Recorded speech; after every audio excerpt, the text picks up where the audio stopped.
got my coffee in front of me and I am completely surrounded by my plants.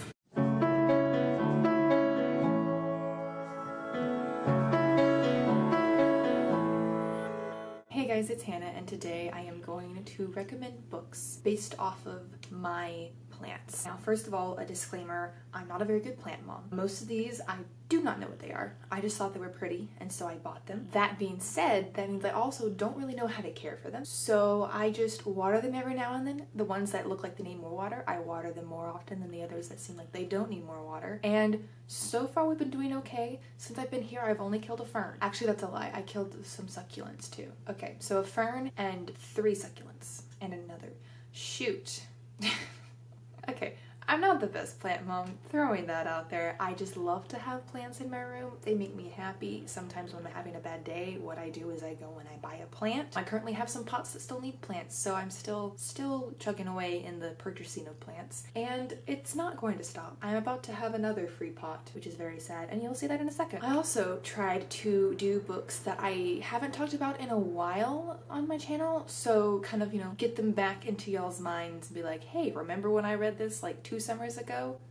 It's still great. Hopefully everything's a little bit new. There are a couple that are more recent reads, but I think most of the things are stuff I talked about a year-ish ago. There are a couple I'm gonna talk about that you're gonna be like, oh my goodness, Hannah, can you go a single video without talking about these books? And the answer is, I guess, no.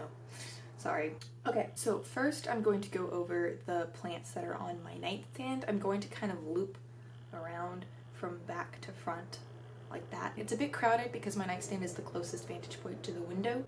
You are currently on my nightstand. Sometimes what happens is I get a plant and it just ends up there because I realize, maybe this is dying because it doesn't have enough sunlight. And so we squeeze him in. So the first plant in the back of my nightstand is this guy. This is my aloe vera. I bought him at HEB and he came with 2 tiny little small ones and they have thrived so much. A couple of his tips were dead, so they're still a bit not looking the best, but as a whole, he's thriving. And the book I have assigned to this lovely little plant is The Lightning Queen by Laura Vassal. This book I read a while ago, so I'm a little bit iffy on the synopsis, but if I remember correctly, it's about a boy named Teo, I believe, and he lives in rural Mexico, and at one point these gypsy travelers come into the town, and so he meets this gypsy girl, and he starts becoming friends with her, and then there's this whole kind of like mystical magical realism plotline going on, and that's kind of why I chose the aloe vera, because aloe vera is so beautiful for sunburn and it's like a mystical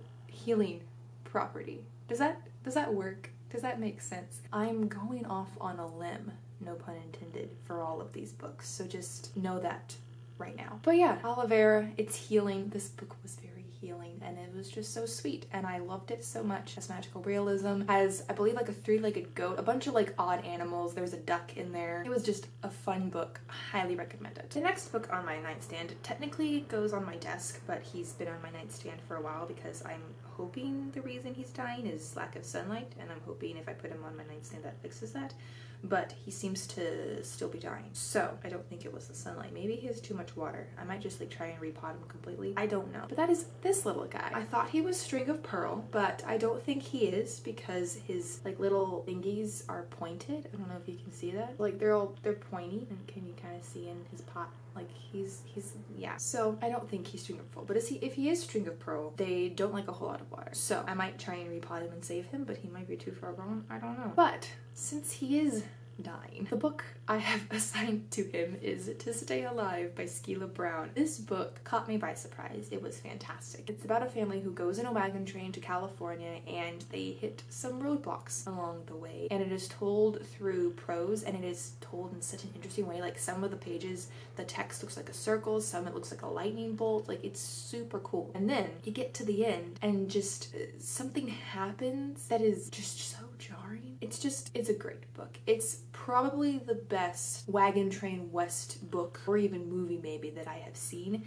And I've read quite a few of that style of book. At least when I was a kid I read quite a few because I was obsessed with like pioneers in that whole time period. But this is probably my favorite of all of those adaptations because it was so shocking and also just so good and beautiful, but so shocking. So I'm hoping he stays alive. The next plant I have is the newest one, and it's this guy. I'm kind of anticipating him to not be doing well pretty soon because I was looking at his thing. He requires a whole lot of sunlight. While he is right next to the window, I don't always get a whole lot of sunlight, so we'll see what happens to him. But he's my newest. I love his colors, and his colors are part of the reason why he gets Bless Me Ultima by Rodolfo Anayo, I believe was the last name. It's like A-N-A-Y-A, Anaya. This book I read over the summer and it was fantastic. I read it because it was on the Great American Reads list and it just caught me by surprise. It is set in New Mexico and it is about a family where a cuaderno, or like a healing lady, comes and lives with them and just kind of teaches her ways, and the book cover kind of matches the colors in this plant, and this is just a very mystical, magical looking plant, and that was a very mystical, magical feeling book. There's some kind of like magical realism in it and it was fantastic. Also, one cool thing about it, I'm not good at Spanish, as you have probably gathered. I took some of it in high school, but I've forgotten basically all of it. But one cool thing about the book is that they sometimes have like a couple of sentences or at least like a word every now and then in Spanish, and so that was a really cool reading experience. If you aren't a Spanish speaker and just took like a couple years in high school like me, I was able to understand most of the words and I was very proud of that fact. So just a really fun, really cool book, highly recommend it, and this is the plant. The next book is to go with this lovely trio, I guess you should say. This is Bamboo. I know what this is, guys. Now, the book I have assigned for these is partly because I have 3 of them, so they're all buddies, and also because they're like a little tree, and this next book kind of has to do with lumberjacks, or more specifically, Lumberjanes Volume 1. By whoever wrote this. This is a graphic novel that follows these friends who are off at summer camp, and they are going about winning badges and doing all these crafts and activities, and something supernatural starts to happen, and it is just so much fun. The artwork is amazing and hilarious, and I just loved the whole time I spent reading this book. I wish it had been longer. I wasn't expecting it to end when it did because they have like extra art pages in the back, and I thought I was getting more story, so I was a bit bitter about that. The first volume is definitely my favorite. The second one is also good, but I didn't like it quite as much, and the third one I think is the one I'm up to so far, and they switched the art style, which I think was a bit jarring because I just really liked the first one. So keep that in mind. I haven't finished the whole series, but the first one is fantastic. So if you just read the first one, it'll take you maybe an hour and you'll love it. It is so good, so wholesome, so funny. I absolutely adored it. And Bamboo. The next plant I have on my nightstand, I need to start going a little bit faster because I have been filming for quite some time now, but it's this little guy. It's a little cactus. I got him recently at a plant sale that they were having on campus, and she is just adorable. And since she's a cactus and, you know, she has to survive in the wild, she has all these little spikes as tools to help her survive in the wild, I have assigned her I Am Still Alive by Kate Alice Marshall. This is a book I read fairly recently, I think. It is about a girl who goes to live with her dad, who she's never really talked to before, and he lives in the wilderness of Alaska, and something goes wrong and he ends up dead, and she ends up having to survive in the Alaskan wilderness with nothing but her dad's dog as a companion, and there are these bad guys that are kind of after her. It was fantastic. I was reading it and our power went out, so there was like a blackout going on, so it was like, oh my goodness, I'm surviving. You know, I wasn't surviving. I was totally fine. But it was kind of funny to read a survival book and then our power go out. Just beautiful, but also rough and tough and real stuff. That's this cactus. And that's that book. I highly recommend it. It was so good. Hurts, much like a cactus does. If you touch it in the wrong spot, it hurts. Keep that in mind. Okay, so I am low on battery, low on memory. We're gonna try and do this a little bit faster. So I think where we were was on this little guy. He is the last plant that is on my nightstand. I have no clue what he is. I've asked my friend who's a horticulture major and she has no clue what he is. So I don't know what he is. He's a bit of a mystery, but he is really cool looking. So this book is If on a Winter's Night, a Traveler by Italo Calvino. This book is about a reader who is reading If on a Winter's Night, a Traveler at the same time that you are reading If on a Winter's Night, a Traveler, and you are talked to through the book. But the reader in the book who is reading If on a Winter's Night, a Traveler keeps getting interrupted while he's trying to read If on a Winter's Night, a Traveler. So it's confusing but amazing, and this little guy, he's very confusing. Like, I have no clue what he is, but he looks amazing. So there you go. So those are all the plants on my nightstand. I now have the plants on my desk. This little guy goes at the very top. I think you can kind of tell, but he's in a head. He's been with me since I have been in this apartment, and we've had some rough times. We're still kind of communicating and trying to get on the same page of how much water he needs and how often he needs, so we're still working on that, but we're getting there. He's getting better. And since he is a plant that is protruding from a head, that makes me think of, like, you know, imagination. And so his book is Miss Bunkle's Book by D.E. Stevenson, because Miss Bunkle says she has no imagination. So when she needs money and it's like, maybe I should write a book, instead of coming up with some fictional story, she just writes about the people in her town and kind of adapts what they do. The book gets published, everyone loves it, although some people do hate it, and the people who do hate it, most of them live in her hometown and are very offended of the way she has portrayed them, because she has portrayed them truthfully. Fantastic book. If you're wanting a nice, just quick and fun and lighthearted classic, I highly recommend it. D.A. Stevenson is just pretty solid with her books. This is my favorite one of hers so far. Also, the characters in the book are fantastic and they're all just so real. The second plant I have on my desk is this little guy. He is the only succulent that I have not killed from my first round of succulents in this apartment. And he is just this cute little bit of perfection, adorable, and so I figured he needed a contemporary novel. So, Foolish Hearts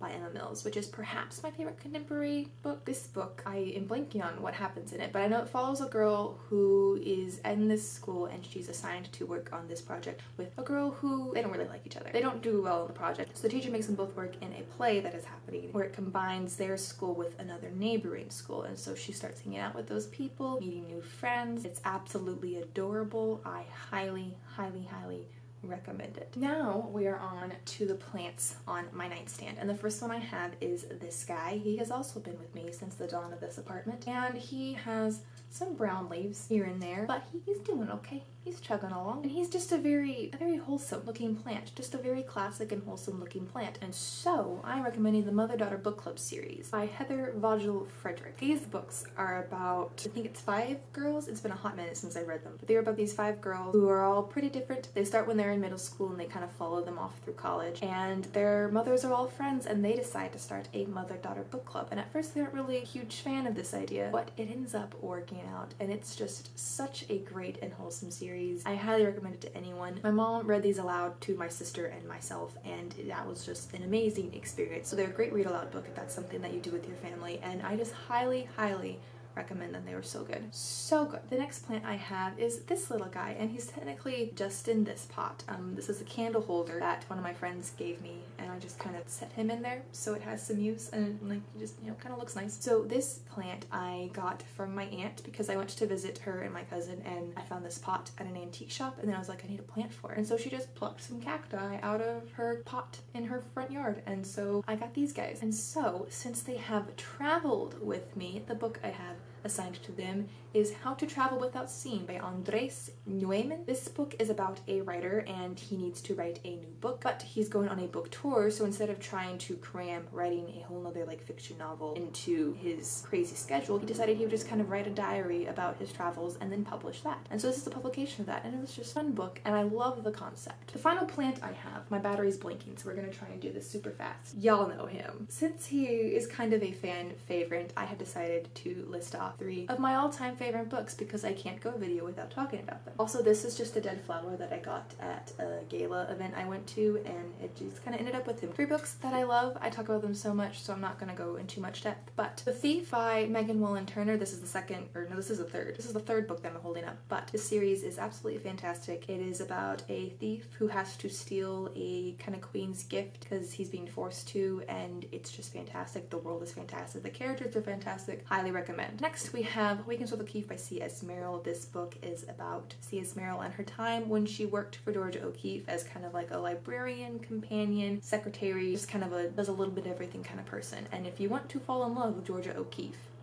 read this book. And finally, we have Hitchhiker's Guide to the Galaxy by Douglas Adams. This is the funniest book you will ever read. It is a sci-fi book. There is a 2-headed president of the galaxy. There is a depressed robot named Marvin. Like, it is just a wild ride. It doesn't sound like it should make sense and be good, but it works. It is beautiful and hilarious. And before we hopefully go, before the battery dies, we have a bonus. I don't know if y'all have seen him before, but this is Walter. He is a little random ram thing that I got at a thrift shop, and I put these dead plants in him. So his book is a murder mystery, since they're all dead, and that is Blueberry Muffin Murder by Joanne Fluke. I recently read this book. Just caught me by surprise because it was just such a fun little book, and she ends up finding, I think, 3 dead bodies in the whole book, so that was also entertaining. So, you know, dead bodies. But if you're wanting just a nice cozy mystery that's fun, a little bit comedic, and just good characters, I highly recommend Blueberry Muffin Murder. So that is it for this video. Comment down below and let me know if you have any houseplants and what book